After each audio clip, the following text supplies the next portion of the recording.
Caros irmãos de Jesus, a paz do Mestre em nossos corações.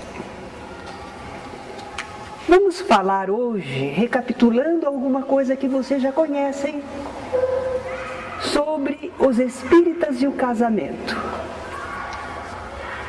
Inicialmente vamos falar da questão do casamento diante da evolução nossa. Nós somos seres espirituais, não é? Vamos lembrar... Não, nós não podemos lembrar conscientemente, mas vamos lembrar assim as informações que nos dizem sobre o estágio em que somos princípio inteligente. Ainda não somos seres individualizados. Não, nós estamos lá no princípio da nossa criação, não é? Todos nós passamos por lá. Então, nas primeiras experiências, quando nós chegamos à escala animal, quando nós estávamos nessa fase, como era o nosso acasalamento? Era guiado apenas pelo instinto. Nós não tínhamos uma responsabilidade. Nós éramos compelidos pelo instinto estabelecido por Deus para a perpetuação da espécie. Então, nós éramos guiados pelo instinto e não tínhamos propriamente laços afetivos. Nós estávamos no estado de natureza.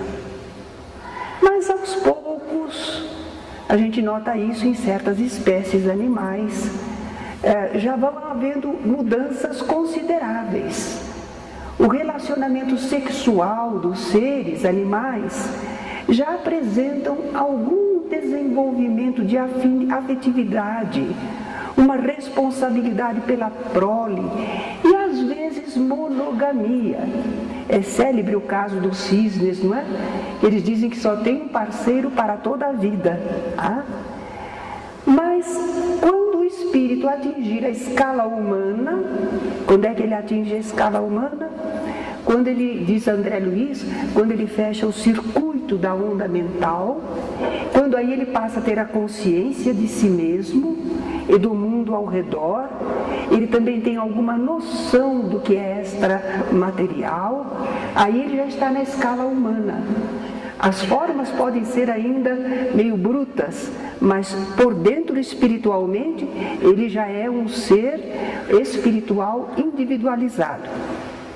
Nessa faixa, quando ele já é um ser humano, embora bem primitivo, o comportamento sexual que ele trouxera das espécies anteriores, das experiências corpóreas na vida animal, agora passa a sofrer modificação. Fisicamente, a força do instinto sexual vai perdurar, mas o ser já desenvolveu a capacidade de amar.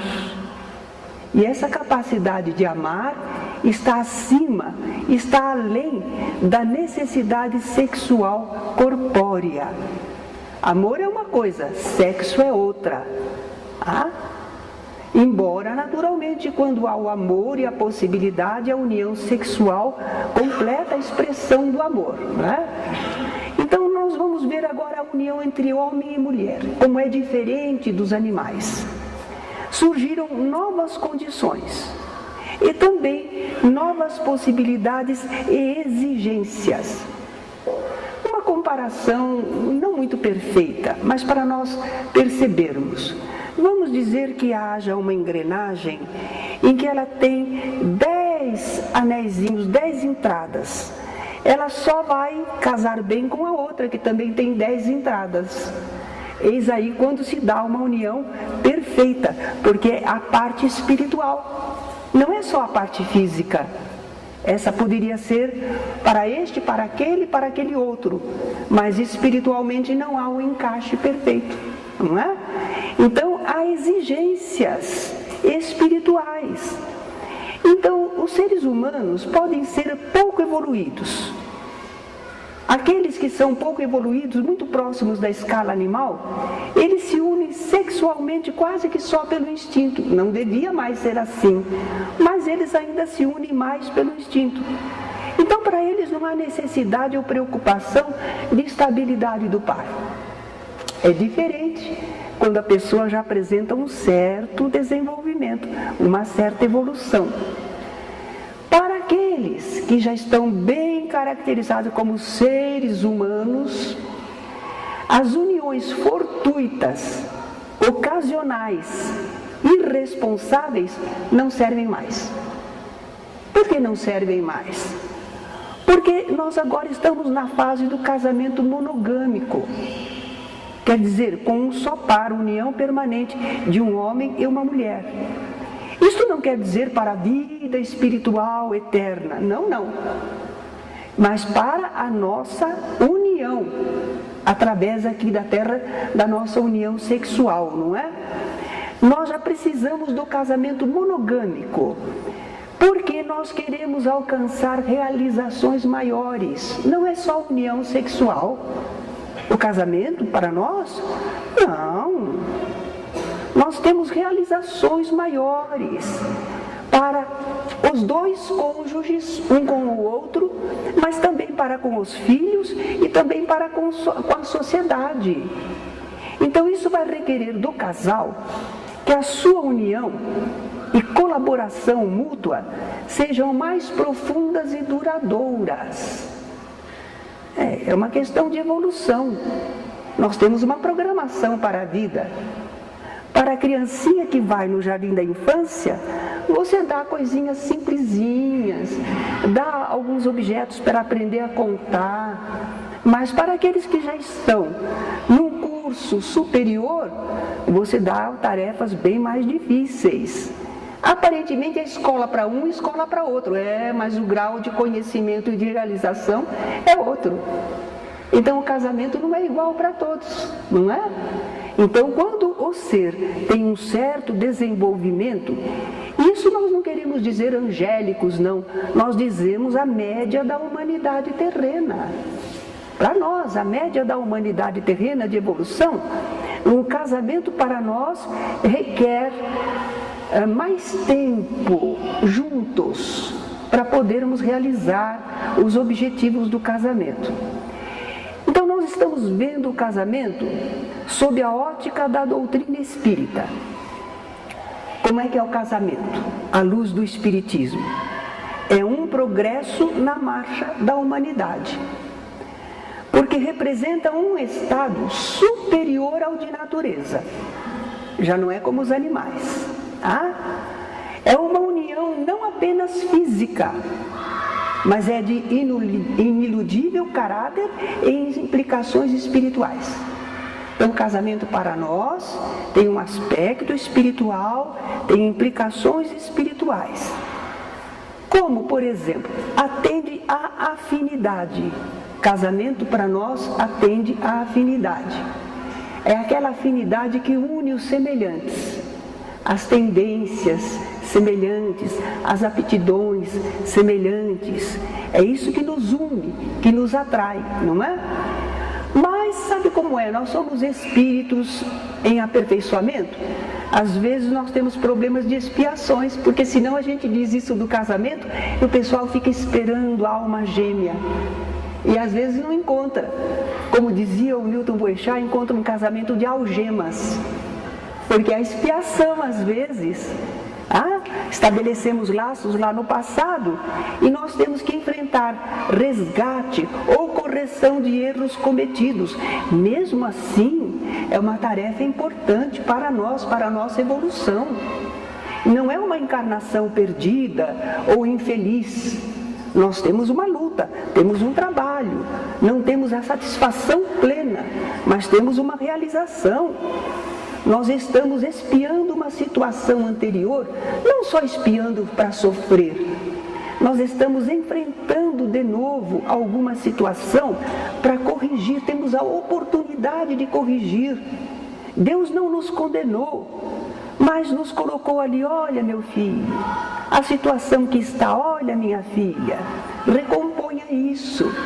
Então esse nosso casamento às vezes é uma expiação, mas é uma obra divina. não é coisa para nos sentirmos profundamente infelizes, minha vida não se realizou. Não, é a oportunidade de dizer, eu estou conseguindo me reequilibrar e reequilibrar alguém. É trabalhoso, não é tão gratificante, mas é importante, é necessário, não é? E existem os casamentos de missões. É por missão também a gente pode vir para o casamento? Sim, eu gosto de citar o caso de Madame Curie, aquela grande cientista, não é? Eu li um pouquinho um livro sobre ela e só me gravei alguns pontos muito interessantes. A Madame Curie nunca fez questão de dinheiro, de riqueza. E o esposo dela, o Pierre, também não. Então, ela possuía um vestido para as grandes ocasiões. Já estava velho, mas era um vestido clássico, não é? Conservadinho. Então, era com aquele só que ela iria às grandes oportunidades quando houvesse, né? Então, ela não fazia questão de guarda-roupa. A roupa comum do trabalho. Ela era esposa, tinha obrigação de preparar a alimentação, não é? Muito bem, mas ela era uma cientista. Ela sabia quanto tempo demorava para cozinhar cada coisa. E ela programava de tal modo que ela deixava lá as coisas cozinhando, sabia se tinha 15 minutos ou meia hora, e continuava o trabalho no laboratório e voltava correndo para concluir o almoço. Eles não possuíam móveis, uma casa toda mobiliada. Eles tinham uma mesa e 2 cadeiras. Embora eles tivessem 2 filhas, mas eles tinham uma mesa e 2 cadeiras. Então eles não tinham preocupação com as coisas materiais. Eles viviam para a ciência e para a família. Então era um casamento de união de 2 almas que estavam comprometidas com trabalhos no campo da ciência. E vieram e realizaram, sem dispor de dinheiro, sem dispor de riquezas. Eles não faziam questão disso. E eram felizes entre si, muito felizes, certo? Então nós vemos que aí é um casamento de missão. Missão em que os 2 são iguais e têm um mesmo objetivo. Ótimo! Mas a gente às vezes pode ter uma missão que não é expiação, hein? Mas é a missão, vem alguém e diz assim, eu quero reerguer esta pessoa. Eu quero reerguer, inclusive, mais alguns que virão como filhos. E vem a pessoa, ou como homem, ou como mulher, e vai ser aquele na família que dá sustentação, equilíbrio, ajuda, devotamento. Esse também é um casamento de missão, porque foi uma tarefa que ela aceitou essa pessoa espiritualmente para vir realizar através do casamento. Não é um casamento de missão quando os 2 são iguais, mas é uma missão de alguém para reerguer algumas pessoas queridas, não é? Então também é uma missão. O casamento, então, para nós espíritas, resulta de resoluções tomadas na vida do infinito, antes de encarnar. O pessoal anda dizendo aí nas músicas, né? Estava escrito nas estrelas. Como é que é? Te conheci, amei, depois nasci. Eles já estão falando umas coisas assim, não estão? Às vezes, antes de encarnar, nós programamos o nosso casamento, a possibilidade de encontrarmos tal pessoa e nos unirmos a ela. Às vezes fizemos isso porque nós já somos capazes de pensar, de analisar, de escolher. Agora, se a gente ainda não está em condições de escolher, porque às vezes a gente é como uma criança, que se deixar ela escolher, ela não vai para a escola não. Então, se nós ainda não temos capacidade para escolher, os bons espíritos escolhem por nós. Eles programam para nós, não é? Eles orientam, são aqueles mentores mais elevados. E eles então programam para nós o casamento que é compatível com as nossas necessidades espirituais, com as nossas possibilidades espirituais. O casamento para nós espíritas deve se basear no afeto e na responsabilidade de um para com o outro. E o casamento deve ser respeitado e mantido o mais possível, porque senão nós não vamos conseguir concretizar os objetivos espirituais que a gente visava com esse casamento. Por isso ele tem que ser durável, não é? O nosso casamento deve se basear no afeto, mas muita gente não casa por afeto, né? Casa por interesse, conveniências. Então, às vezes, as pessoas ainda não estão sabendo escolher bem. Então, nós vamos nos empenhar, nós espíritas, vamos nos empenhar em cumprir bem o nosso compromisso de casamento, com toda boa vontade, tolerância e devotamento. Casamento é assim, não é? Tem que ter boa vontade para essa união, tem que ter tolerância, porque os dois não são iguaizinhos, não é? E tem que ter devotamento, senão não cria aquele laço, aquele ambiente que a gente sonha desfrutar, mas não quer construir. A gente sonha desfrutar o casamento como se fosse assim, de mão beijada. Não tem. A cada um segundo suas obras. Então nós temos que construir o casamento, não é? Estamos falando rapidamente, quem sabe ao final vocês vão poder formular alguma pergunta. E já aviso que eu não sou conselheira sentimental. Mas uma troca de ideias entre irmãos podemos ter, não é? Divórcio, porque nós falamos à luz do Espiritismo, casamento, propósitos, responsabilidades, muito bem. Agora, e divórcio? E o Espiritismo foi pioneiro nisso. A doutrina espírita, numa época em que não se falava quase, na realidade, do divórcio, a doutrina espírita, os espíritos falavam que o casamento na Terra não é indissolúvel, assim, de um modo absoluto. 1857, e os espíritos já estavam falando isso para nós. Por quê? Por que o casamento não é indissolúvel na Terra? Outras religiões dizem que é, né? Que é um sacramento divino. Nós, espíritos aqui encarnados, somos bastante evoluídos? A maioria não. Mas nós dispomos de certo livre-arbítrio. Não somos muito evoluídos, mas temos livre-arbítrio, decisão livre. Então, será que a gente encarnando, a gente cumpre tudo o que planejou no plano espiritual? Seria tão bom, né? Mas a gente foge da raia, a gente não cumpre, a gente não respeita às vezes os compromissos que assumimos. E qual é a consequência? Casamentos que estavam programados espiritualmente podem não acontecer. A pessoa tem livre-arbítrio, ela planejou, mas chegou aqui, ela pensou diferente, procurou um outro caminho. Não diga, pode. E uniões que não haviam sido programadas podem acontecer. Não estava no programa, mas você tem livre-arbítrio. De repente você encaminhou por um setor diferente. Que coisa! Olha, eu acho que também podemos pensar numa coisa. Se tinha um casamento programado e alguém se desviou, o outro ficou desparceirado. Não ficou? Ele é obrigado a ficar sozinho? Ela é obrigada a ficar sozinha? Não. Deve haver outros desparceirados também. E há pessoas que às vezes não tinham programa de casamento propriamente, mas tem possibilidade se quiserem. Então quer dizer que nós fazemos novas uniões. Podemos fazer, porque o par que era nosso não correspondeu, se desviou, sei lá, tanta coisa pode acontecer, não é?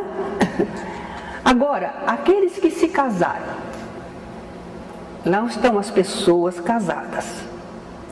Se a gente disser que não pode separar, em certos casos as pessoas estão vivendo agonias aquela vivência às vezes vai trazer danos morais e psicológicos terríveis. É capaz até que a pessoa parta para o suicídio, ou mata ou morre, porque não pode dissolver o vínculo. O que é preferível nesses casos? Aí é preferível a separação. Vai enlouquecer ou vai matar, então é preferível separar. Nós não estamos dizendo que é bom separar, que pode separar. Nós estamos dizendo que é o mal menor. É mal também, mas é o mal menor, não é? Jesus examinou esse assunto do divórcio. Estão lembrados? Os israelitas perguntaram a Jesus por que Moisés então tinha permitido a eles dar carta de repúdio, de divórcio. E Jesus respondeu: Moisés vos permitiu repudiardes vossas mulheres. Interessante, era o homem que se divorciava, agora a mulher ou o homem divorciam. Entre os israelitas, a sociedade era bem machista mesmo, só o homem tinha essa autoridade, não é? Moisés vos permitiu repudiardes vossas mulheres por causa da dureza dos vossos corações. Mas a princípio não foi assim, disse Jesus. Quer dizer, o planejamento divino, homem e mulher se unirem e cumprirem as suas tarefas, os seus deveres no casamento. Esse é o plano divino.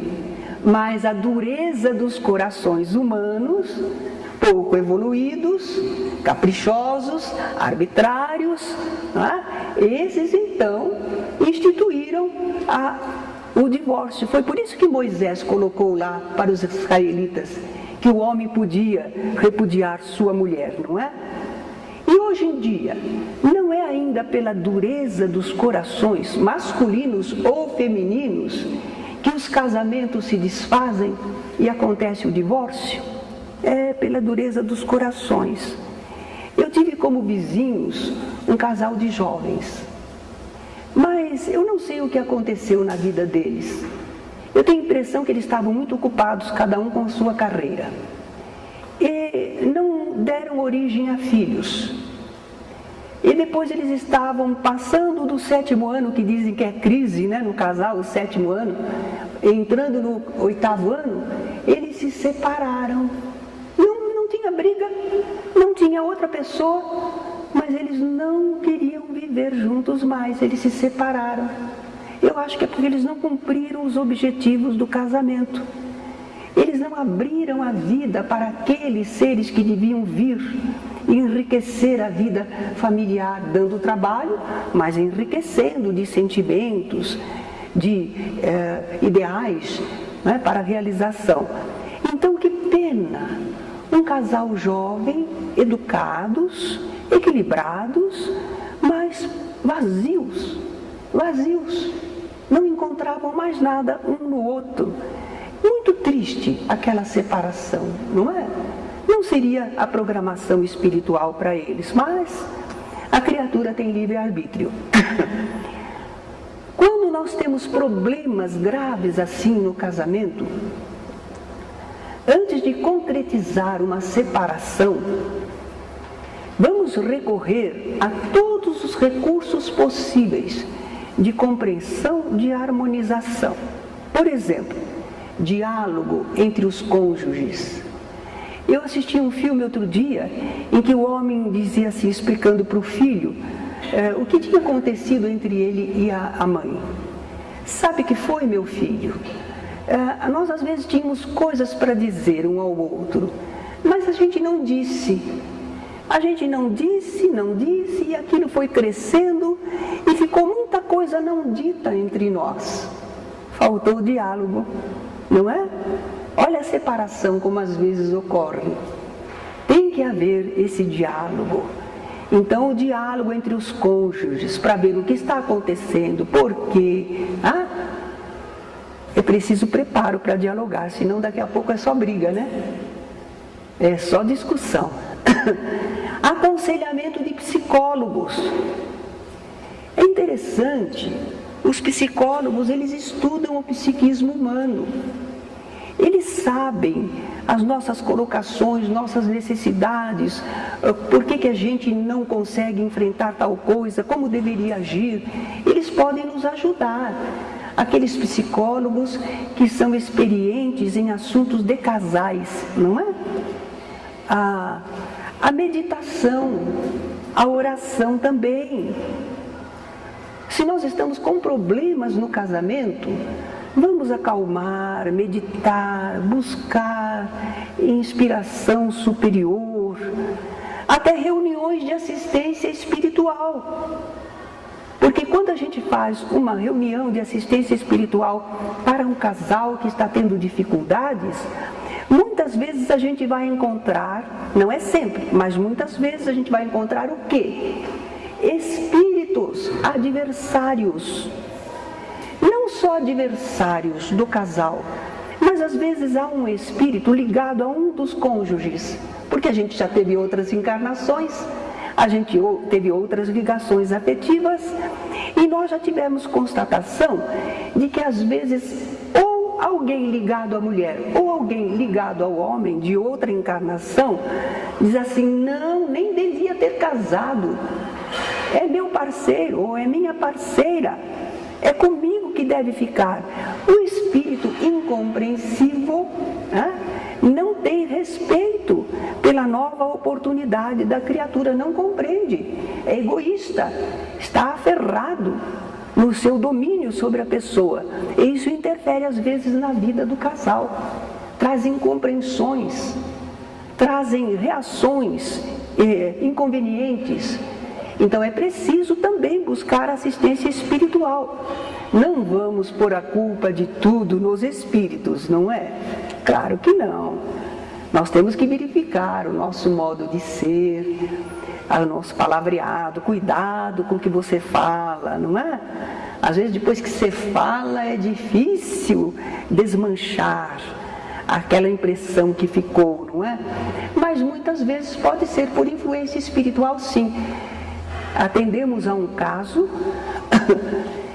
que um espírito era de mulher. Aliás, dizem que o obsessor mulher é pior. Diz que ele é mais ferrenho. Mulher não fica muito obsessor, mas quando fica, é terrível, não é? Então ela dizia assim: não, ele era meu amor, ele jurou muitas vezes para mim, nós combinamos entre nós que não teríamos outras ligações. E eu fiquei doente, não tive culpa disso, e agora que eu não estou mais aí, ele se une a outra pessoa, não pode, não quero, não vai ser. E ela interferia na vida do casal, ela atormentava um e outro, deixava as criaturas infelizes, não é? Então era alguém já desta última encarnação, que continuava vivendo e aferrada à pessoa. Nós fizemos várias reuniões, ela vinha sempre da mesma maneira, não arredava pé. E o casal sofria as influências, não é? Daquela presença. Depois não soubemos mais, eu tenho a impressão que os amigos espirituais a encaminharam, não é? Eles têm soluções admiráveis, onde nós não temos. E eles devem ter tomado alguma providência e ela deixou o casal, não pôde retornar. Agora é preciso ver se o casal agora aproveita e vive direito. É preciso ver, porque agora não está mais aí o obsessor, não é? Vamos ver se eles vivem adequadamente. Então nós estamos vendo que é preciso respeitar o casamento. Se a separação se tornar inevitável, separou, espera lá, ainda não está tudo decidido, houve separação. Está um para um lado, outro para o outro. Convém que os cônjuges aguardem algum tempo, sem assumir novos interesses ou compromissos afetivos. Por quê? Para não opor dificuldade, não impedir uma possível reconciliação. Porque às vezes junto está aquele atrito, mas fica fora um pouquinho, primeira semana não, segunda semana não, mas lá no primeiro mês já começa a bater uma saudade, a vontade de voltar. Mas se você saiu de um e já entrou em outro compromisso, fica difícil. Fica difícil. Você pôs alguma coisa que não devia estar lá. Quem sabe ainda é possível uma reconciliação.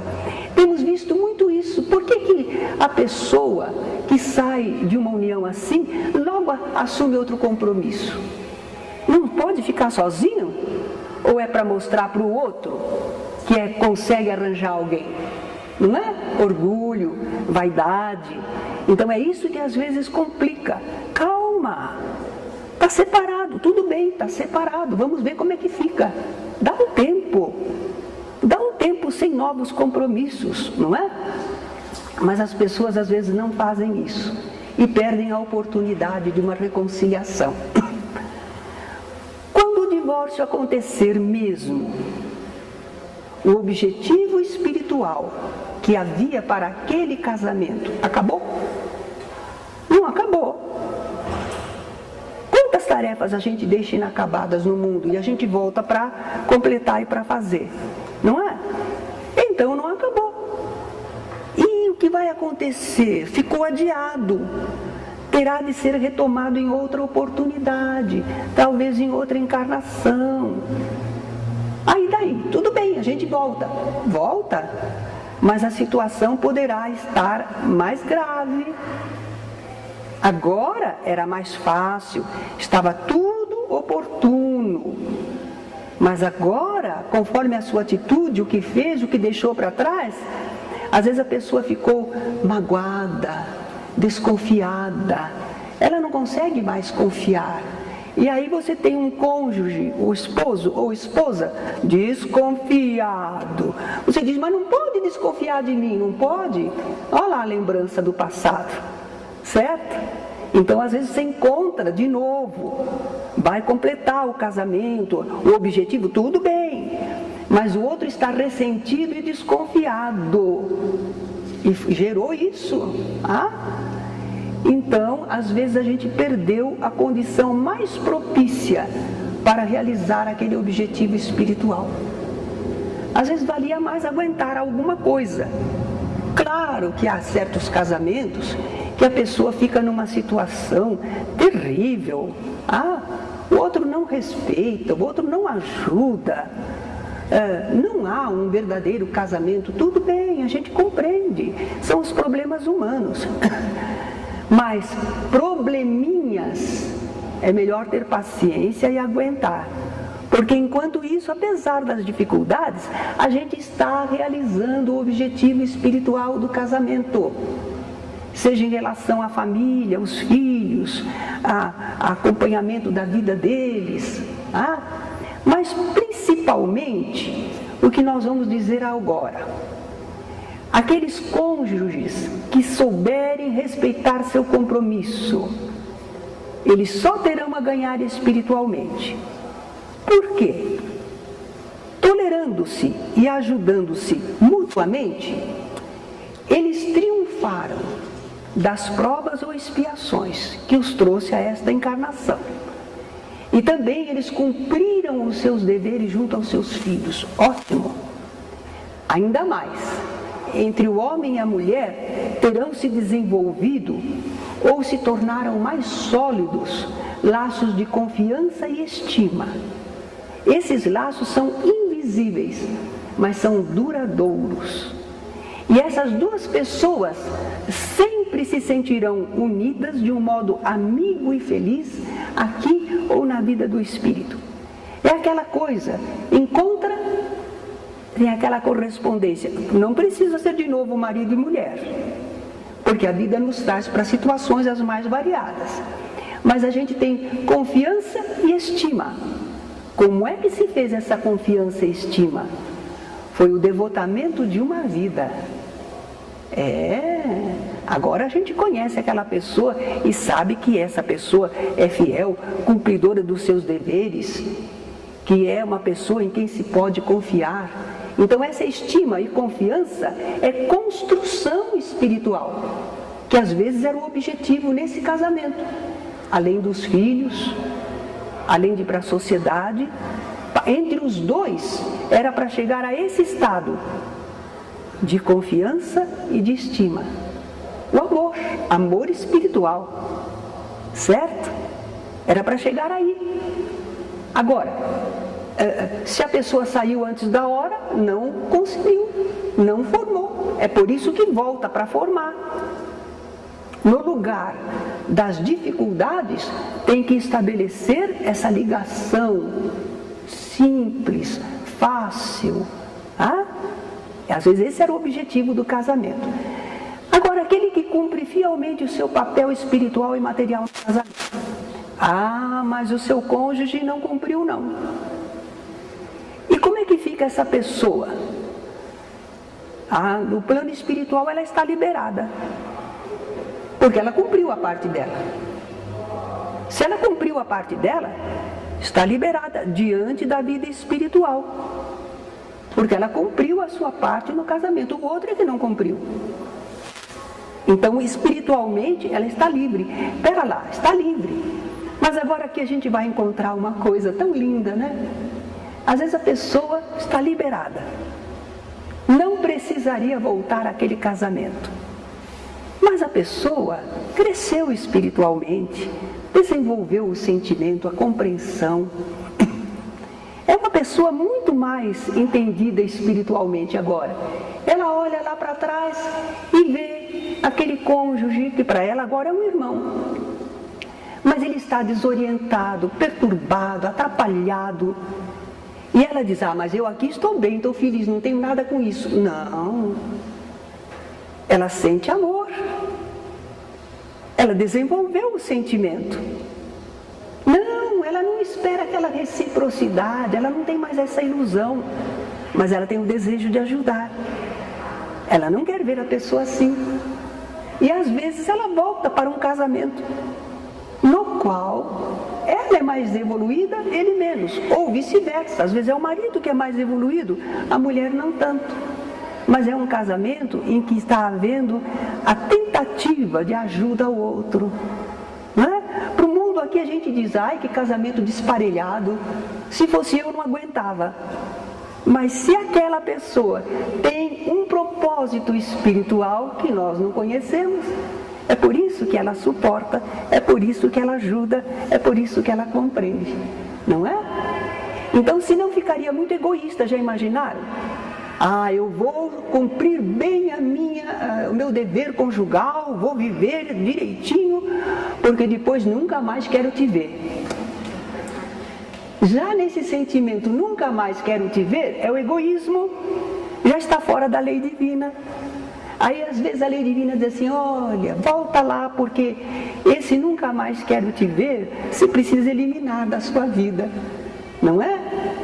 Então, realmente, espiritualmente, o cônjuge que cumpre bem a sua tarefa está liberado daquele compromisso.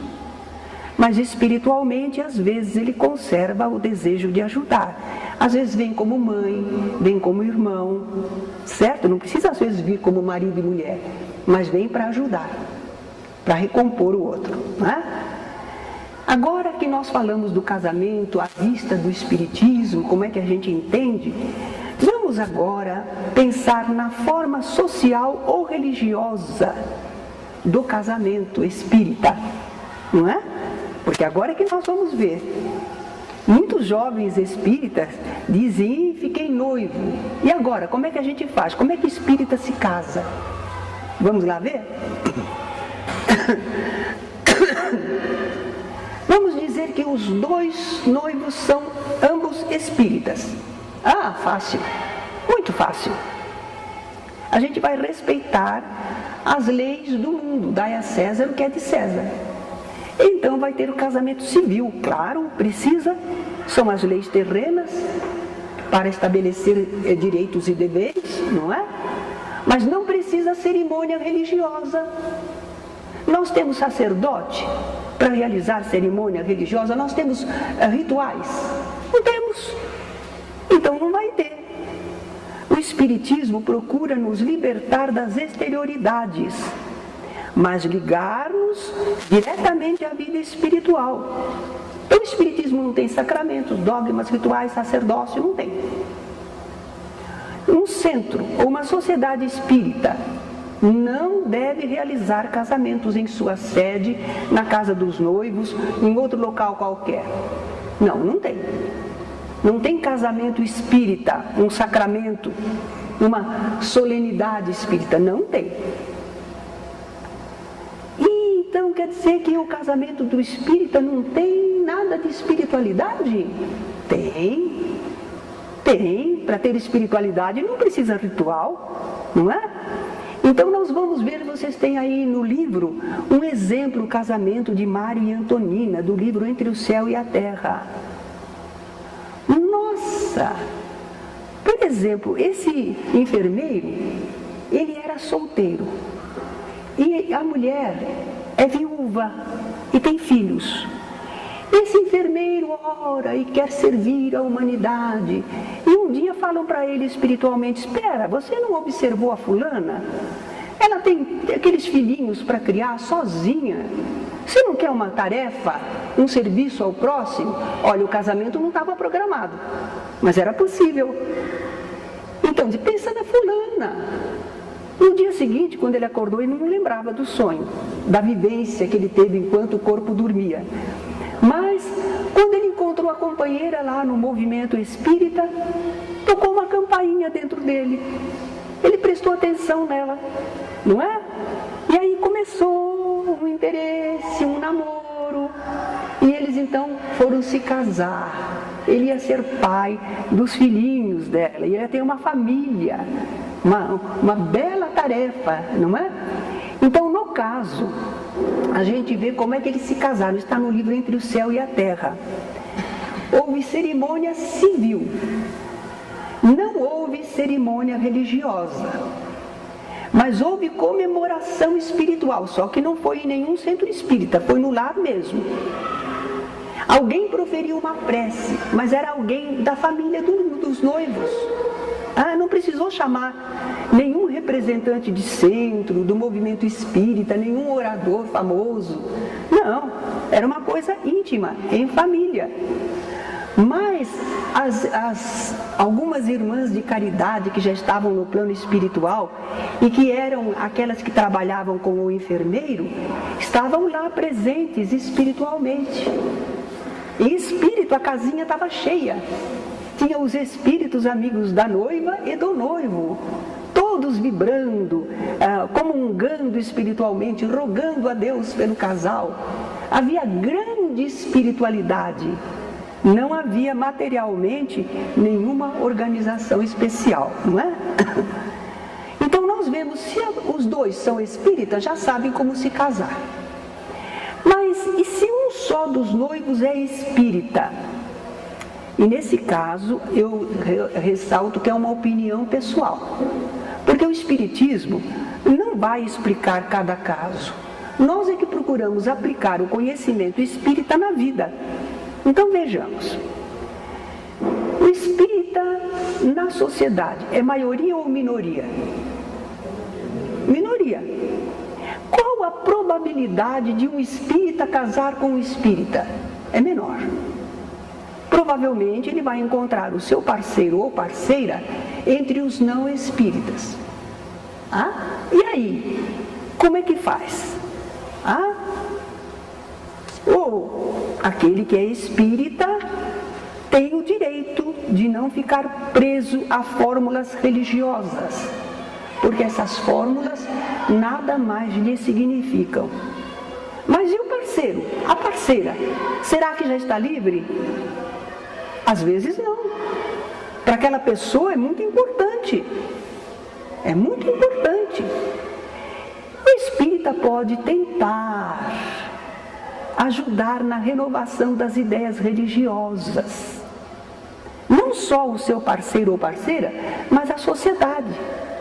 Trazer novas ideias, não é? Mas o espírita não vai conseguir mudar a sociedade se ele esconder sempre aquilo que ele já conhece espiritualmente e se ceder sempre aos costumes religiosos. O espírita tem uma tarefa, não é? Não de brigar, não de ser intolerante. tolerante. Mas quando for oportuno, ele vai colocar o que ele entende a respeito, não é? Então vamos ver, o espírita está encontrando alguém que não é da sua religião. O que ele vai fazer? Ele notou o seu interesse, ele notou que há alguma correspondência. Ele vai procurar verificar logo na fase de namoro o entendimento religioso do futuro cônjuge. Por quê? Vai falar de religião? Ué, a gente fala de tudo quando namora, não fala? Que prato a pessoa prefere, qual o artista de cinema, qual o tipo de música, tudo a gente pergunta. E por que não vai perguntar a respeito do que entende de religião? Qual a sua preferência religiosa? Por que não? Então se pergunta isso também. E também a gente percebe se a pessoa não está muito presa à sua religião. Sou, mas não praticante, não é? Então a pessoa não está muito vinculada. Quem sabe, em alguma troca de ideias oportunas, não a todo momento, a gente consegue interessar a pessoa nas ideias espíritas. Quem sabe, não é? E se houver essa possibilidade? Que bom, não é? E se não houver? Se a pessoa é refratária, está bitolada, não vai dar.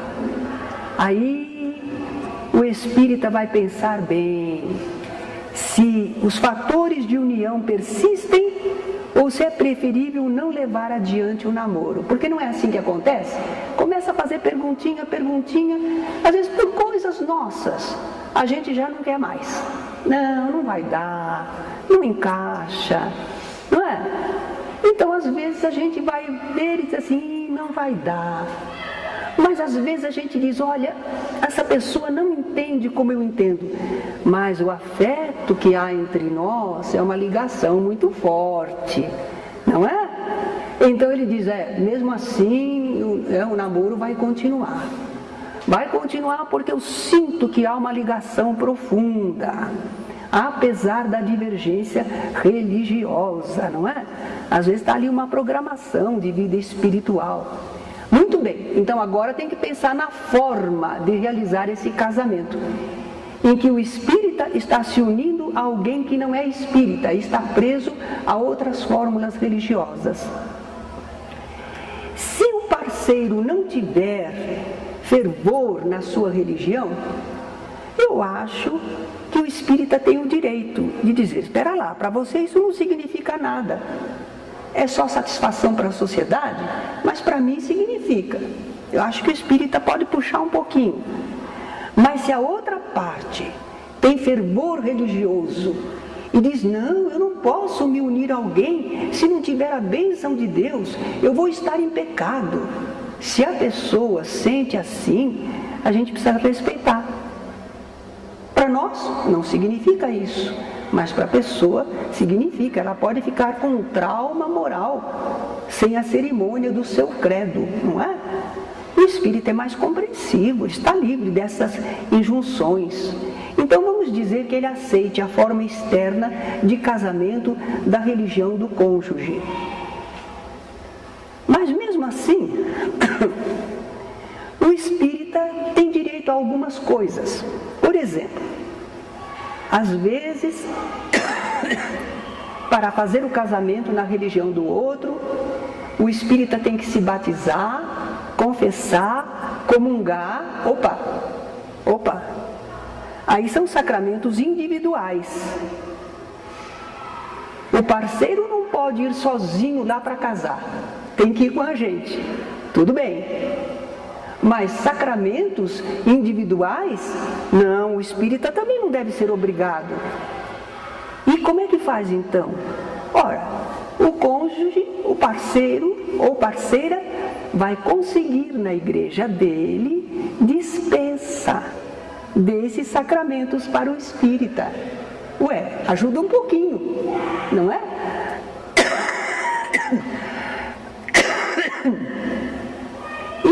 E o vestido branco? É uma questão de costume. Se não tiver vestido branco não pode casar? Claro que pode. Não está previsto lá, não, que tem que ser com o vestido branco. Ah, isso é uma tradição, que aliás já está muito desfigurada, não é mesmo? Antigamente simbolizava que a noiva era virgem. Hoje não significa mais isso, né? É uma moda. Não tem a ver nada com religião ou espiritualidade. Vamos interromper um pouquinho. Estamos então diante desse conhecimento de que às vezes uma intolerância do espírita diante da necessidade espiritual do seu parceiro faz com que não se concretizem uniões que estavam programadas espiritualmente. Eu me recordo que em Campinas havia o seu Leôncio brasileiro e a esposa dele. Ele era espírita, ela não. Quando havia movimentos de mocidade, ela permitia que ele hospedasse jovens. Com toda boa vontade, ela acolhia os jovens espíritas em sua casa. E ele contou para nós que na cabeceira do criado mudo dele tinha o Evangelho segundo o Espiritismo. E na cabeceira do criado mudo dela havia a Bíblia. À noite, cada um deles lia um livro, mas eles se entendiam perfeitamente e se respeitavam. Ele a levava à igreja, porque ela precisava de companhia, de acompanhamento, não ia andar pela rua assim. Então ele levava ela e trazia de volta quando terminava. E da mesma maneira, quando estava se aproximando o horário da reunião espírita dele, ela dizia: meu bem, você não está se atrasando não? Olha o relógio. Ela também colaborava com ele, permitia que ele fosse a sua religião. Eram felizes, apesar da dificuldade de serem de religiões diferentes. Então é essa compreensão, essa fraternidade que às vezes precisa existir. Isso o espírita vai ter que verificar na fase de namoro, a sua necessidade espiritual mesmo de se unir àquela pessoa, e contornar a situação da melhor maneira possível. Agora, se os dois são espíritas, não há porquê. Embora alguns digam assim, sabe, a família. É interessante isso, porque os que vão casar, os noivos, não deixam a família escolher seus móveis, não deixam a família escolher o lugar onde eles vão passar a lua de mel, tudo, não, isso é conosco, isso somos nós, isso somos... Quando chega na hora de casar na igreja, a família quis. Agora, às vezes, há uma situação familiar, difícil, uma necessidade muito grande, então cada um é que sabe. O Espiritismo não tem papel de fiscal dos seus adeptos. Cada pessoa é que procura entender e fazer o melhor ao seu alcance. Nós só prestamos contas a Deus da nossa firmeza espiritual, do nosso cumprimento ou não dos nossos deveres. Não compete ao Espiritismo. Agora, a casa espírita não faz nenhum ritual, nem disfarçadinho, né? Faz uma reunião, diz que os espíritos de alguma religião vêm aqui para fazer o casamento de alguém. Isso não tem. Isso não tem. Nós temos o amparo espiritual, o apoio dos bons espíritos para a nossa união, mas somos nós que estamos assumindo o compromisso e devemos mantê-lo. Não é? Espiritualidade, sim, em tudo que nós fazemos, mas rituais, não. Quanto possível, não os teremos. E na casa espírita, nunca. Está bem? Alguma pergunta agora? Pode haver muitas, né? Dona Terezinha, sim. Ante ao que a senhora explicou para nós, né, sobre a responsabilidade conjugal, né? Como nós somos seres mais inteligentes, a gente percebe hoje em dia assim, um incentivo muito grande à fidelidade, casamento, televisão, outras coisas. Como que espiritualmente fica a responsabilidade dessas pessoas que usam os meios de comunicação para incentivar isso daí, né? E aqueles outros que, sem um conhecimento adequado, acabam aceitando aquilo como verdade? atraso da humanidade. A responsabilidade. Enquanto não ajudarmos o progresso intelectual e moral da humanidade, nós estaremos convivendo com esse grupo no meio dos seus problemas. Enquanto nós estamos falando de um lado é uma coisa, quando estamos do outro vai ser outra. Enquanto nós estamos dizendo, é assim que é bom, é assim que deve fazer. Mas na hora em que a gente está enfrentando as situações, a gente diz, não, de modo nenhum, não é assim. Então, há responsabilidade, reajuste, correção, de acordo com a lei divina.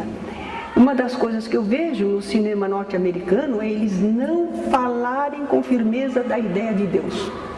Quando é para falar de Deus, você crê, sei lá, talvez, quem sabe, não é? Se houvesse, não teria tanto problema no mundo. Então eles dizem que são um país crente, está lá na nota deles, né? Em Deus cremos, acreditamos, entretanto, na prática eles dizem que não creem, tá? Então são responsabilidades. Agora, Deus não é um carrasco, Deus é um pai. Então não é porque as pessoas erram e semeiam erradamente que Deus diz assim, agora vocês vão ver. Deus sempre dá oportunidades, convites para a nossa modificação, renovação, para uma construção melhor. Nós não temos a ideia de um Deus vingativo, não é? Agora, há uma lei de causa e efeito que nos coloca para enfrentarmos as consequências, para entendermos e procurarmos melhorar. A gente fica pensando, por exemplo, alguém que explorou as pessoas, dominou as pessoas e agora encarna e está numa situação que é do povo, sem acesso à cultura, sem acesso ao atendimento médico, sem acesso a ter uma morada, uma casa para morar. Então ele agora batalha para que a sociedade tenha esses direitos.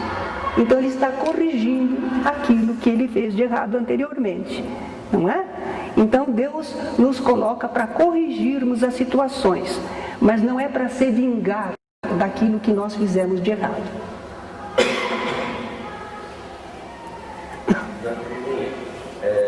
Realmente, né, eu tenho sentido muito as coisas que eu tenho visto, né, pegando até o gancho da pergunta dele ali, porque eu trabalho diretamente com o público. Eu sou professor da rede estadual, né, e a gente sente muita mesmo, né? Então, até com relação a essa questão da mídia, dizem que estamos vivendo a era da informação, né? Então a gente vê assim a informática de uma maneira muito contundente, atuando na vida das pessoas, por causa de diversos sites da internet, e por causa também da televisão e do rádio, né? Infelizmente, eu sou obrigado a confessar que eu ando um tanto quanto pessimista com relação à situação da humanidade, em relação às relações humanas, né? A gente dentro da escola a gente vê muito isso, né? Uma dissolução total da entidade chamada família, né? E eu fico naquela sensação de que será que estamos vivendo a putrefação da semente para poder florescer, alguma coisa assim? Porque eu não sei se é isso, porque o que a gente vê é cada dia mais os jovens mais descrentes, mais materialistas, bebendo cada vez mais, relações cada vez mais fúteis, a gente tem visto muito isso, né? É verdade. Inclusive dentro da própria família da gente, né? A gente vê assim pessoas até religiosas, onde os filhos se enfiam na internet e passam as sugestões que eles recebem, a educação que eles recebem, né? Realmente é um problema. Quando as coisas estão muito difíceis, eu digo assim, penso assim, Deus sabe. Deus sabe. A nossa crença tranquila repousa no amor de Deus, é o que diz um poeta, né? Espírita. Realmente, o mundo não está, a matroca não está sem direção. Às vezes, essa permissão divina de chegarmos a exageros, às vezes a gente chega a exageros e depois retorna ao equilíbrio, não é? Aquela sensação de pêndulo, vai, mas volta. Então Deus tem recursos para isso. No meio disso tudo, o grande problema está o que eu estou fazendo, o que eu devo fazer, o que eu posso fazer. O resto é com Deus. Nós não podemos consertar o mundo, mas nós temos responsabilidade nossa diante da lei divina. E o mundo não está perdido, não. A gente vê, por exemplo, a Idade Média, a gente vê épocas de trevas e depois a humanidade ressurge. Os espíritos imortais, eles estão no meio disso tudo, aprendendo e realizando. Mas atrás vem espíritos primitivos ainda, que estão começando as suas experiências. Então a Terra é um mundo de provas e de expiações. Por muito tempo ela vai ensejar problemas, porque os espíritos não são evoluídos e causam as situações, os desequilíbrios e tudo. Os espíritos que evoluem mais, eles se liberam da Terra. E o nosso propósito é chegar a fazer da Terra um planeta de regeneração. Não será ainda o final da evolução, mas terá mais organização, terá mais compreensão. E nós devemos confiar, porque a lei é de progresso. Uma das leis que a gente aprende, princípios da doutrina espírita, é lei de progresso. Ninguém pode impedir o progresso para sempre.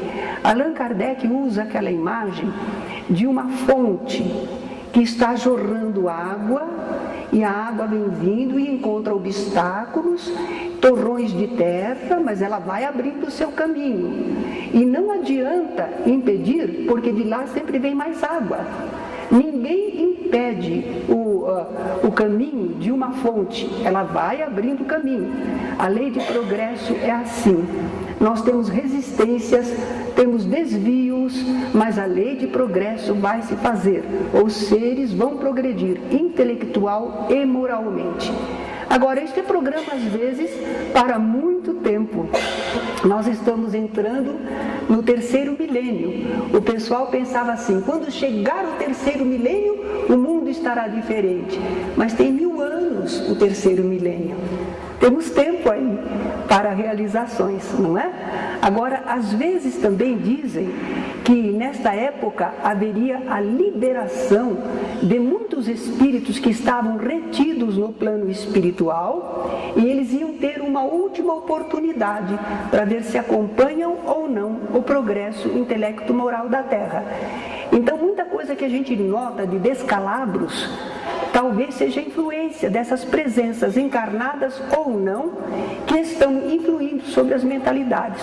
Certas músicas e bailes que a gente olha parece um inferninho, parece a zona do umbral inferior, não é?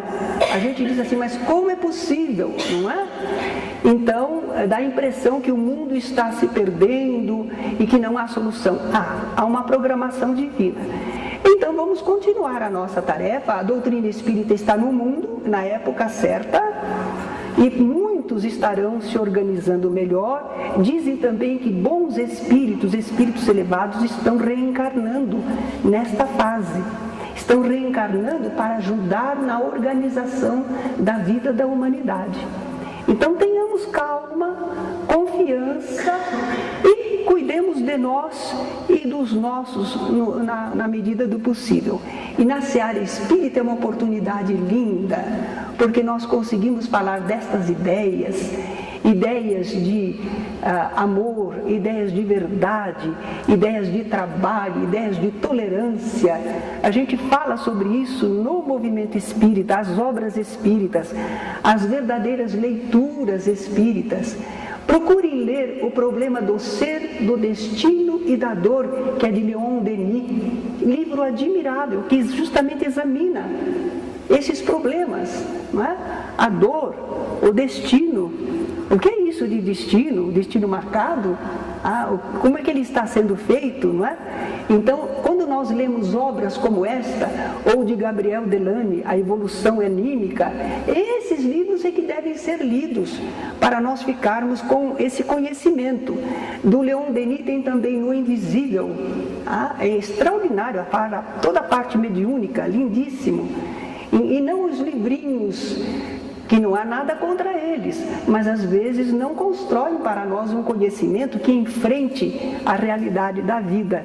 Esses romancinhos, livrinhos aí, e cuidado, se não forem livros vendidos aqui na nossa livraria ou lá na sede, não leiam.